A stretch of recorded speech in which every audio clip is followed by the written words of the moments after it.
Un tribunal chinois juge le système de freinage de Tesla efficace et sans aucun défaut.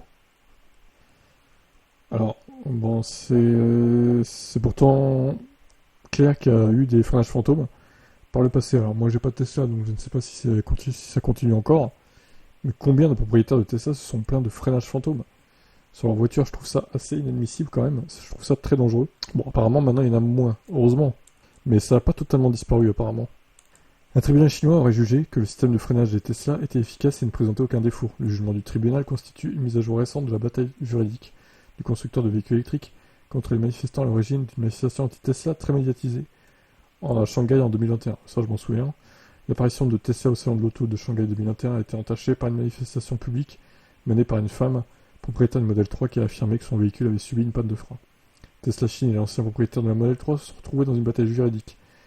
À la suite de l'incident, et fin mai, le tribunal populaire du district de Shanghai a accordé une victoire au constructeur de véhicules électriques.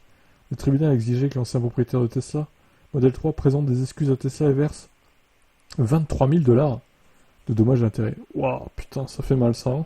De toute façon, c'est le risque hein, quand vous portez plainte et que ça se retourne contre vous. Quand vous n'avez pas un gain de cause, ça fait très très mal. Selon un récent rapport de Sina Finance, les tribunaux ont rendu un jugement en deuxième instance dans une affaire de diffamation entre Tesla et Xiaomi qui a accompagné Zhang lors de la manifestation au salon de l'auto de Shanghai 2021. Selon le rapport, une agence d'évaluation judiciaire mandatée par le tribunal a conclu que le système de freinage de Tesla n'était pas du tout défectueux. L'état technique actuel du système de freinage de Tesla de ce véhicule est normal et sans aucun défaut.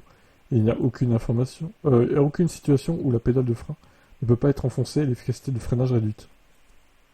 Bien que les manifs de Mme Zhang au salon d'auto de Shanghai 2021 aient été nombreuses, les répercussions de leurs actions ont été immédiates. Après qu'elle ait grimpé sur le toit de la Model 3 de Tesla China, elle a été emmenée par des agents de sécurité et placée en détention administrative par le bureau de la sécurité publique de Shanghai pour trouble à l'ordre public. Elle a reçu un avertissement administratif. Les actions en justice de Tesla Chine visaient à la fois à Mme Zhang et Xiaomi.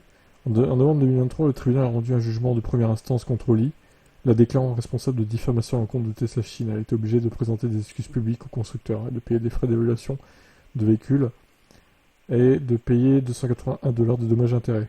Ah ouais, c'est tout. Cette pénalité a été portée à 9 780 $ dans le récent jugement de deuxième instance du tribunal.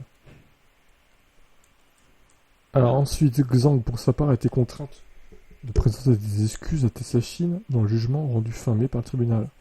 Elle a également été condamnée à payer donc plus de 23 000 $ de dommages et intérêts. Selon Sina Finance, Zhang n'abandonne cependant pas le combat et cherche à faire appel du jugement du tribunal. Oh là là, elle est déterminée. Hein. Ouais, mais ça se trouve, l'appel au final va pas aboutir, elle va encore se prendre des pénalités en plus à payer. Donc, bon, je sais pas ce que ça va donner pour elle, mais courage, hein. Bon courage.